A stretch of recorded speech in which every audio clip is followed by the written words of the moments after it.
आज है 25 अगस्त और ये 25 अगस्त की पहली न्यूज़ है जो कि है यूनिफाइड पेंशन स्कीम के बारे में, जो कि अभी एनडीए गवर्नमेंट ने लॉन्च की है और एनपीएस स्कीम को ये रिप्लेस करेगी। और एनपीएस स्कीम से पहले थी ओपीएस। ओपीएस मतलब old pension scheme, national pension scheme and unified pension scheme.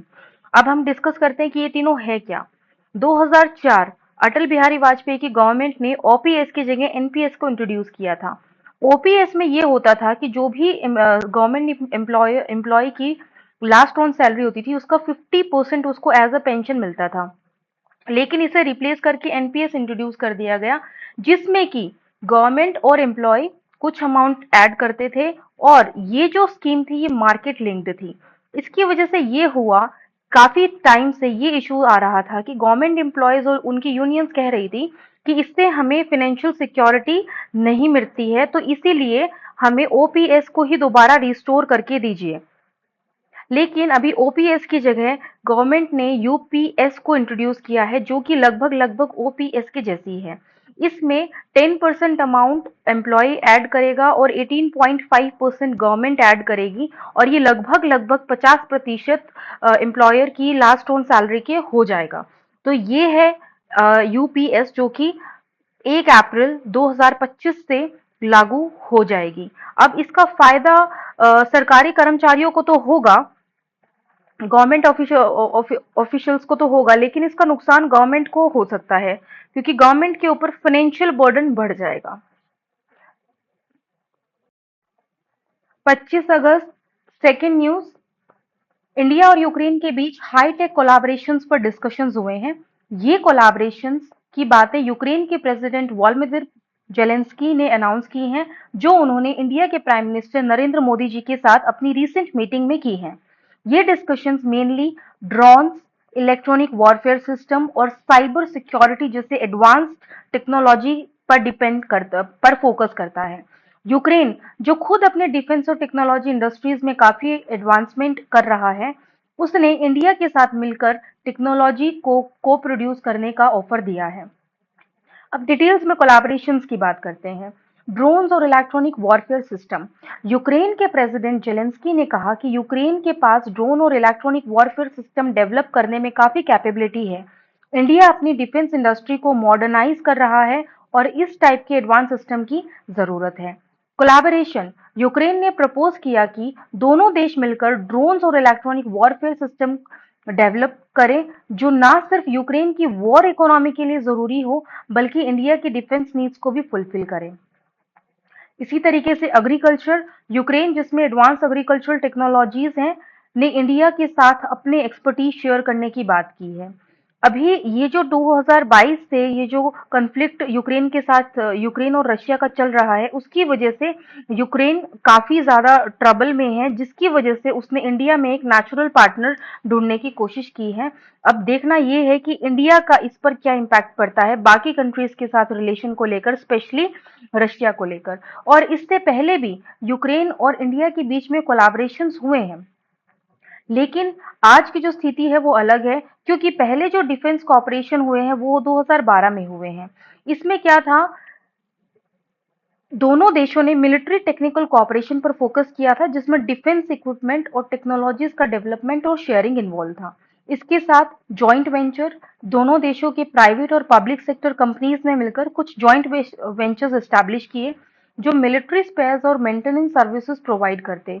ये वेंचर्स मेजरली डिफेंस इक्विपमेंट और उनकी मेंटेनेंस पर फोकस करते हैं। और ये 2012 के बाद अब एक मेजर स्टेप है दोनों कंट्रीज के पास आने का और कोलैबोरेशन करने का। तो देखते हैं इसका फ्यूचर पर क्या इम्पैक्ट पड़ता है, इंडिया के लिए भी और यूक्रेन के लिए भी। इससे हमारी इंडस्ट्री बहुत डेवलप होगी, हमारे एक्सपोर्ट्स बढ़ेंगे, हमें ग्लोबल लीडरशिप में आने का मौका मिलेगा। पर फायदे हैं तो नुकसान भी हैं। Third news of the newspaper, ये बात कर रहा है ग्रेट निकोबार प्रोजेक्ट के बारे में, जिसमें एक पोर्ट और एक एयरपोर्ट का डेवलपमेंट शामिल है। ये प्रोजेक्ट काफी स्ट्रेटेजिक है और इकोनॉमिक इम्पोर्टेंट रखता है, लेकिन इससे एनवायरमेंटल और ट्राइबल कम्युनिटीज को लेकर जो कंसर्न्स है उसकी वजह से ये अभी न्यूज में है। तो अभी देखते हैं इस प्रोजेक्ट के की पॉइंट्स, इसका ऑब्जेक्टिव क्या है। इस प्रोजेक्ट का मेन ऑब्जेक्टिव है निकोबार आइलैंड में इंफ्रास्ट्रक्चर डेवलप करना, जिसमें एक नया पोर्ट और एक एयरपोर्ट बनाया जाएगा। ये प्रोजेक्ट इंडिया की मैरीटाइम सिक्योरिटी और इंटरनेशनल ट्रेड को एनहांस करने के लिए प्रपोज किया गया। ये प्रोजेक्ट स्ट्रेटेजिकली भी बहुत इंपॉर्टेंट है, क्योंकि इससे इंडिया को इंडो पैसिफिक रीजन में चाइना के एक्सपेंशन को काउंटर करने का मौका मिलेगा। इसके थ्रू मैरीटाइम रिसोर्सेज की चोरी और इलीगल एक्टिविटीज को कंट्रोल करने में भी मदद मिलेगी। कुछ एनवायरमेंटल कंसर्न्स हैं, जैसे फॉरेस्ट एंड लैंड डाइवर्जन। इस प्रोजेक्ट के लिए 13,075 हेक्टेयर फॉरेस्ट लैंड को डाइवर्ट किया जाएगा, जो आइलैंड का लगभग 15% एरिया कवर करता है। इससे एनवायरमेंट और बायोडाइवर्सिटी पर सिग्निफिकेंट नेगेटिव इम्पैक्ट पड़ेगा। ट्राइबल डिस्प्लेसमेंट, स्पेशली सोमपेन और निक निकोबारिस इंडिजिनियस ट्राइब हैं इस आइलैंड के, जिनको डिस्प्लेस करने का इसमें कंसर्न है, थ्रेट है।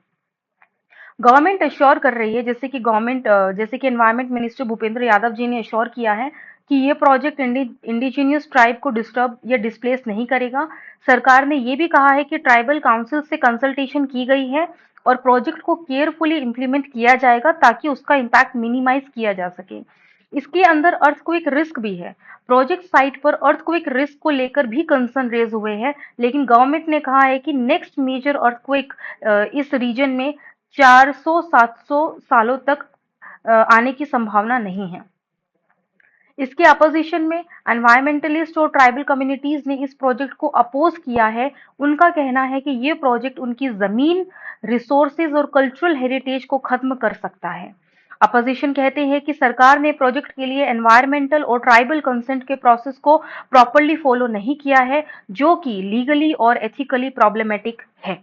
अब देखते हैं कि आने वाले समय में क्या होता है। Recently defence minister Rajnath Singh ji ने अपनी यूएस विजिट के दौरान अमेरिकन डिफेंस कंपनीज को सीनियर लीडरशिप के साथ इंटरेक्शन किया। इस विजिट का मेन ऑब्जेक्टिव था इंडिया और यूएसए के बीच डिफेंस टाइज को और स्ट्रॉन्ग करना और नए को डेवलपमेंट और को प्रोडक्शन अपॉर्चुनिटीज एक्सप्लोर करना। राजनाथ सिंह जी ने वॉशिंगटन में US India strategic partnership forum USISPF के द्वारा ऑर्गेनाइज की गई डिफेंस इंडस्ट्री राउंड टेबल में पार्टिसिपेट किया।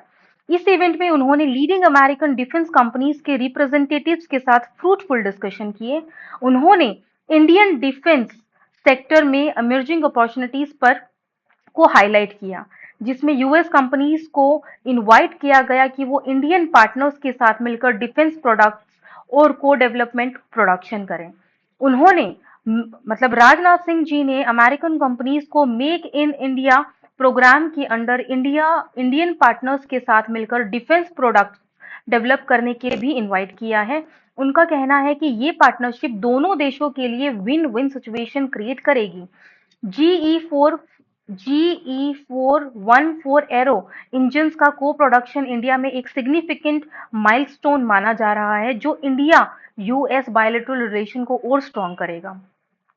इस विजिट के दौरान यूएस कांग्रेस को defence security cooperation agency DSCA ने इन्फॉर्म किया कि यूएस इंडिया को एंटी सबमरीन वॉरफेयर सोनोबॉयस सेल करने का प्लान कर रहा है, जो इंडियन नेवी के MH-60R मल्टी रोल हेलीकॉप्टर के लिए होंगे। ये सेल लगभग $5.28 मिलियन एस्टिमेट कॉस्ट पर होगा और इसका डिफरेंट टाइप्स के sonobuoys technical support and related logistic services शामिल हैं।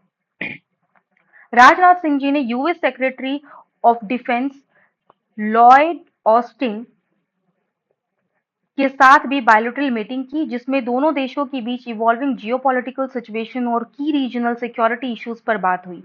यूएस नेशनल सिक्योरिटी एडवाइजर जेक सुविलियन के साथ भी डिस्कशन हुए, जिसमें इंडिया और यूएस के बीच डिफेंस इंडस्ट्रियल कोलैबोरेशन प्रोजेक्ट्स और पोटेंशियल एरियाज पर फोकस किया जाएगा।